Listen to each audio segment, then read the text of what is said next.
ओम श्री गणेशाय नमः। श्री सरस्वत्यै नमः। परम गुरुवे नमः।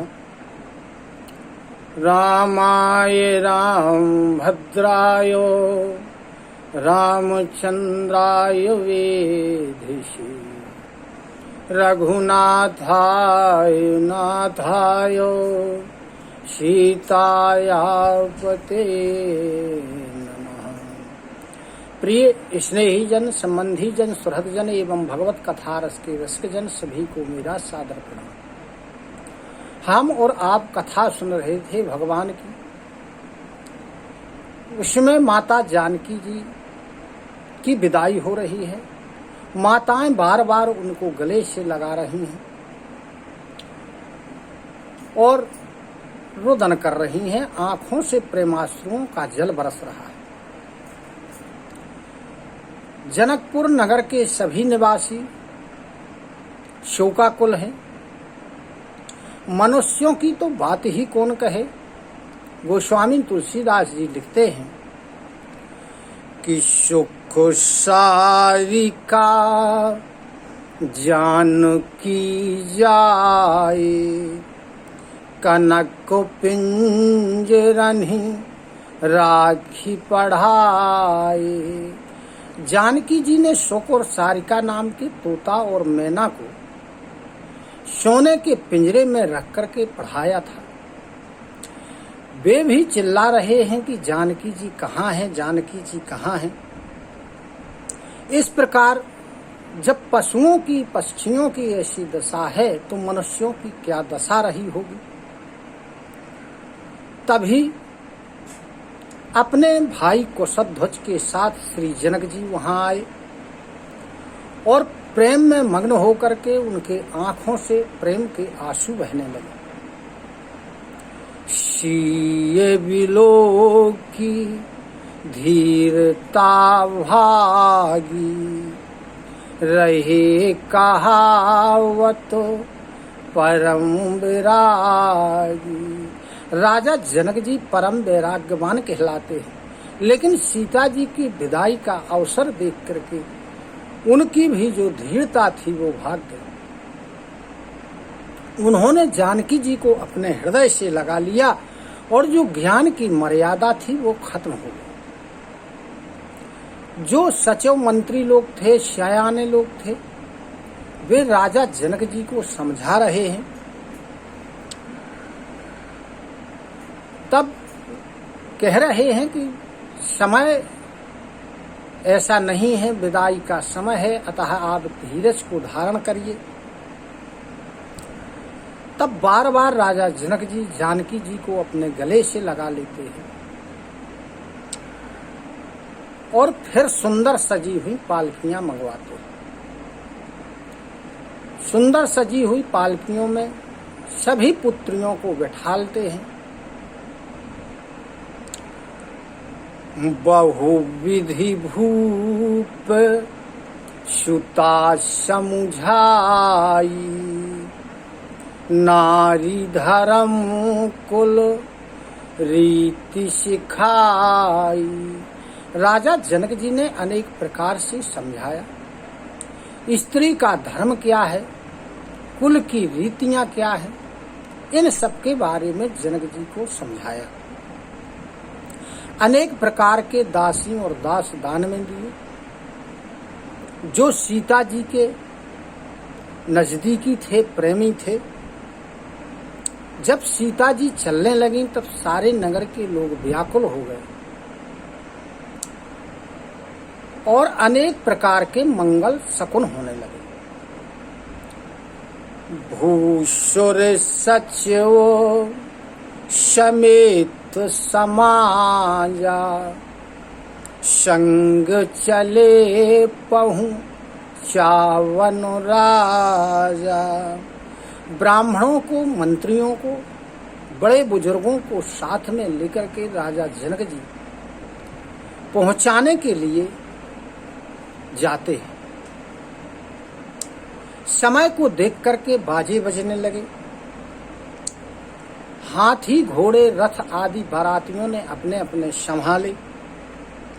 तब दशरथ जी ने ब्राह्मणों को बुलवाया, उन्हें अनेक प्रकार का दान दिया और उनके चरणों की धूलि को अपने सिर पर रखा।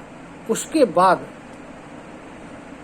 मागध, गंदी, बंदी, शूद्र आदि सबको बुलवाया गया, भिखारी बुलवाए गए, सभी को दान दिया गया। तब फिर गणेश जी का स्मरण करते हुए राजा दशरथ जी ने वहां से अयोध्या के लिए प्रस्थान किया।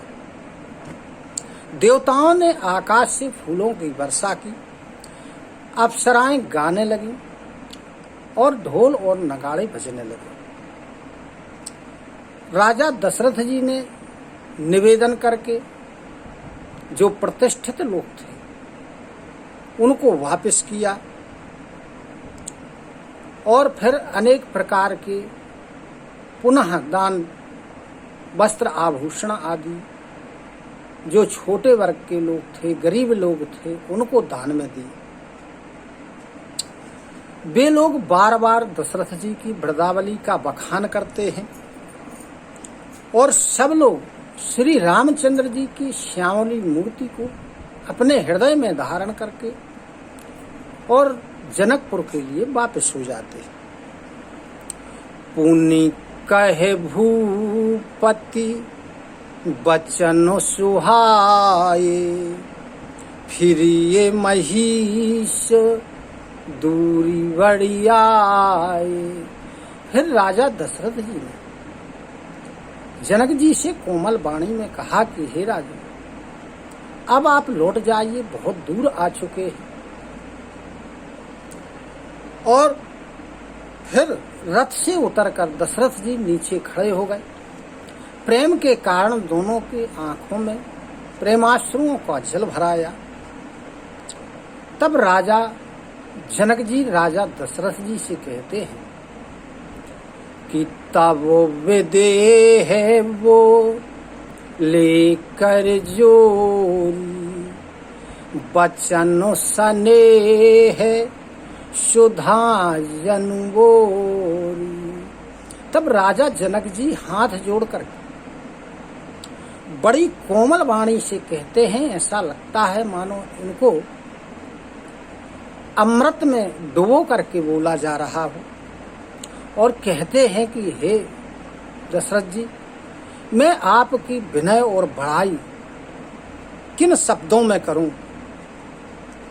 आपने मुझे बड़ा बड़प्पन दिया है, मेरी पुत्री के साथ अपने पुत्र का विवाह करके मेरे मान को आपने बढ़ाया है। इस प्रकार कहते हुए दोनों लोग मिलते हैं और जो परस्पर का प्रेम है वो उनके हृदय में समा नहीं रहा है। तब जनक जी ने जो मुनियों की मंडली थी, ब्राह्मण लोग थे, सभी को सिर झुकाया, सबसे आशीर्वाद प्राप्त किया। सादर पुनि भे तेजा माता, रूपशील गुण निधि सब भ्राता। फिर राजा जनक जी ने आदर सहित सभी दामादों से भेंट की, हाथ जोड़ करके और प्रेम पूर्वक वचनों के साथ राजा जनक जी कहते हैं कि राम करो के ही भांति प्रशंसा, मुनि महेश मन मानस हंसा। कि हे राम, मैं आपकी किस प्रकार प्रशंसा करूं। आप तो श्री शिव जी के और मुनियों के मान सरोवर रूपी हृदय में हंस के रूप में निवास करने वाले हैं। करहि जोग जोगी जेहि लागी, कोहु मोहु मम ताम्रदु त्यागी। योगी लोग आपके लिए काम, लोभ, मोह आदि सब कुछ छोड़ करके आपका भजन करते हैं, आपको प्राप्त करने के लिए तप करते हैं। मन समेत तो यही जान न बानी, तरक न सकहीं शकल अनुमानी। जिनको मन सहित वाणी भी नहीं जानती, जिन्हें तर्क के द्वारा भी नहीं समझा जा सकता है, जिनकी महिमा को वेदों ने नेति नेति करके पुकारा है, जो सभी कालों में एक समान रहने वाले हैं, सबहि भांति मोहि दीन बड़ाई, निज जन जानी लीन अपनाई। ऐसे प्रभु आपने मुझे सब प्रकार से अपनाया है, मुझे सभी प्रकार से आपने बड़प्पन दिया है। मोर भाग्यरा और गुण गाथा, कही न सिराही सुनहु रघुनाथा। तो भी हे रघुनाथ जी सुनिए कि मेरा भाग्य जो सौभाग्य है और आपके गुणों की कथा कहकर समाप्त कभी की नहीं जा सकती। हे प्रभु, मैं हाथ जोड़ करके आपसे बार बार यही मांगता हूं कि मेरा मन आपके चरणों में बना रहे, इन चरणों से मेरा मन हटे ना। सुन बर वचनो प्रेम जनु पोषे, पूरन काम राम परतोषे। जब श्री रामचंद्र जी ने राजा जनक जी के ऐसे श्रेष्ठ वचनों को, कोमल वचनों को, विनय युक्त वचनों को जब सुना,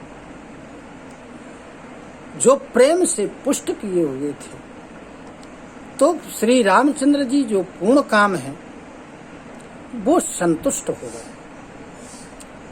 करीबर विनय ससुर सन्माने, पितु कौशिक वशिष्ठ समझाने।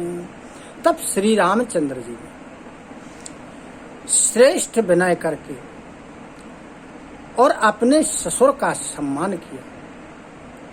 उनको विश्वामित्र, वशिष्ठ और राजा दशरथ जी के समान समझ करके उनका सम्मान किया, उन्हें संतुष्ट किया। बार बार करी विनय बड़ाई, रघुपति चले संग सब भाई। श्री रामचंद्र जी बार बार राजा जनक जी की विनती की सराहना करते हैं। राजा जनक जी ने पुनः उन्हों से निवेदन किया, विनती की।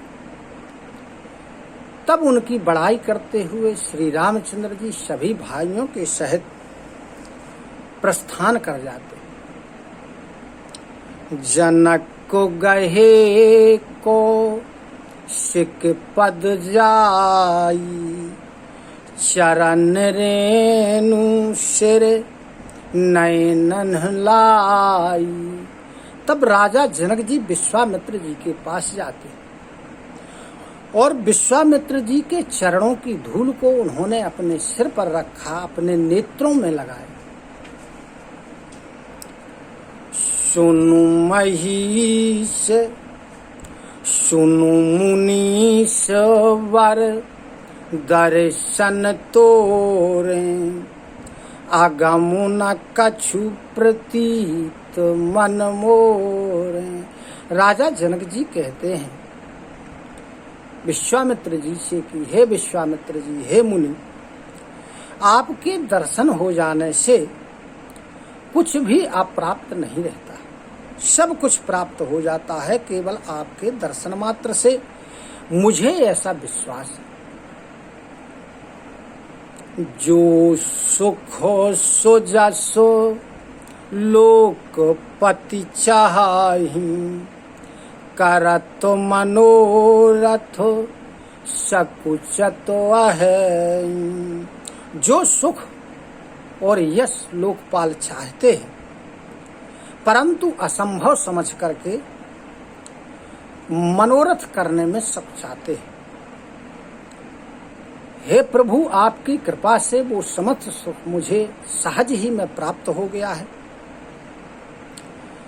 इसलिए सारी सिद्धियां आपके दर्शनों की अनुगामिनी हैं, अर्थात आपके पीछे चलने वाली हैं, जिसके कारण मुझे सब कुछ प्राप्त हो गया है। चली बारात निशान बजाई मुदित छोटे बड़े सब समुदाय।